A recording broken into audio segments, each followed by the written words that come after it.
Hey everyone, so today we're diving into something a lot of us know and love, Halloween. But did you know it's one of the oldest traditions in the world?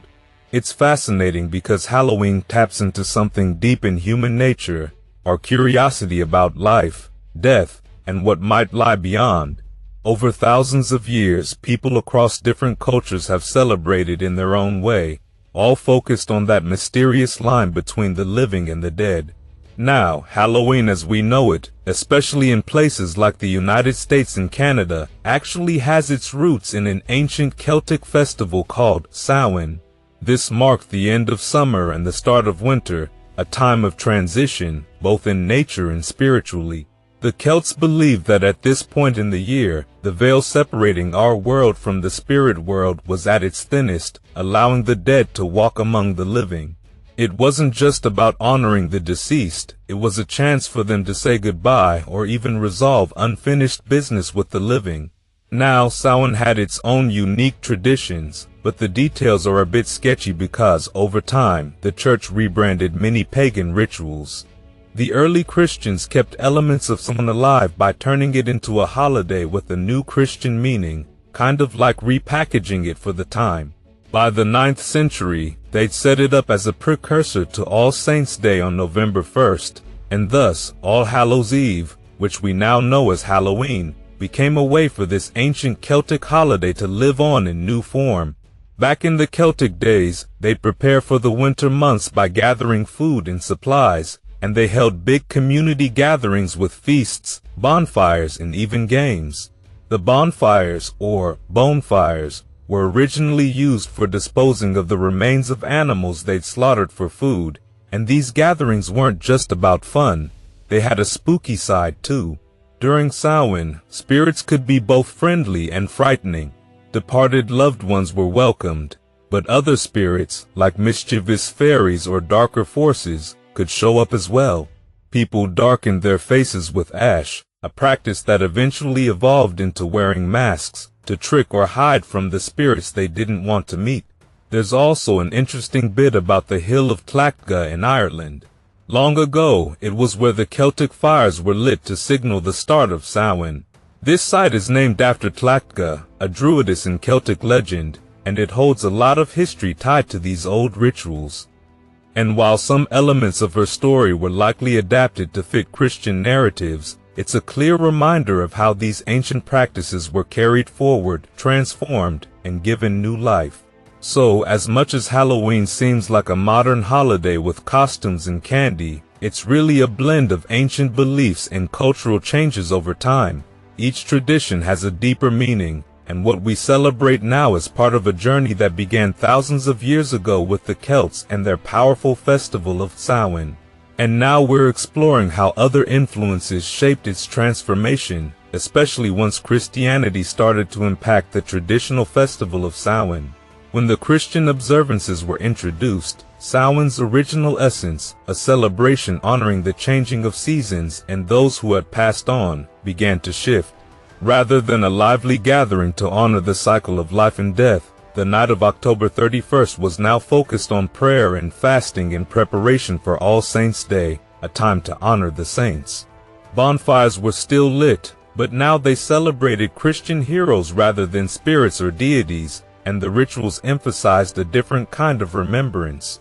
One notable tradition that emerged from this change was souling. People would go door to door asking for soul cakes, little pastries given in exchange for prayers for the souls of the departed, thought to be lingering in purgatory. Protestants eventually adapted this tradition too, and after the Reformation, it took on a slightly different form, with people offering prayers for the household in exchange for treats. Then came another twist in Halloween's evolution from an event rooted in remembrance to a more celebratory night. In 1605, a group of Catholics attempted to blow up the Protestant King James I in what became known as the Gunpowder Plot. After this attempt failed, Guy Fawkes, one of the plotters caught with explosives, became infamous. Soon after, Guy Fawkes Day was established in Britain, celebrated with bonfires, feasts, and children going door to door asking for money or treats, often while pushing around effigies of Guy Fawkes. Although Guy Fawkes Day wasn't a Halloween celebration, some of its traditions, like bonfires and trick-or-treating, would later influence Halloween celebrations, especially as British settlers brought their customs to North America. When the Irish arrived in the USA during the mid-19th century, fleeing the potato famine, they brought their own Halloween traditions with them, including the jack-o'-lantern. This came from an Irish tale about Stingy Jack, a man so clever he tricked the devil, banning him from hell. But Jack was too sinful to enter heaven, so he was left to wander the earth with only a carved turnip containing an ember from hell to light his way. The Irish would carve faces into turnips on All Hallows Eve to protect themselves from spirits like Jack as they went out souling. Once in America, they found pumpkins, which were easier to carve than turnips, and the jack-o'-lantern tradition we know today took shape. As Halloween grew in popularity, other customs began to develop. By the early 20th century, Halloween was also linked with mischief and pranks. A woman named Elizabeth Krebs, tired of her garden and neighborhood being vandalized by Halloween revelers in Hiawatha, Kansas, organized a town party with costumes, parades, and games to keep kids occupied and out of trouble. Her idea caught on in other towns, turning Halloween into a community celebration with festivities for everyone, rather than a night for mischief. Despite these efforts, mischief persisted. By the 1920s, Mischief Night was in full swing in both the USA and Canada, where kids would play pranks and even damage property. The custom of going door to door for candy was already practiced in Canada by 1927, when a newspaper reported kids in Alberta asking for treats to spare homeowners from pranks.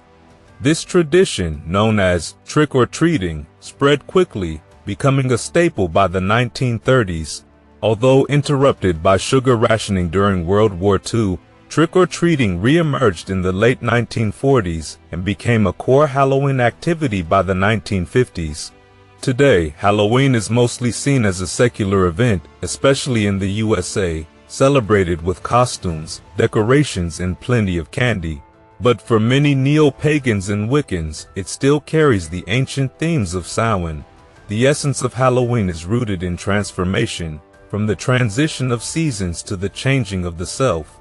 Masks and costumes, whether of zombies, vampires, or superheroes, let people transform, even if just for a night. It's a night to face fears, embody legends, and perhaps connect, in a small way, with the spirits and traditions of the past. Halloween, at its core, still holds on to its ancient symbolism of transformation, and it gives people a chance to step out of their everyday lives, if only for a moment.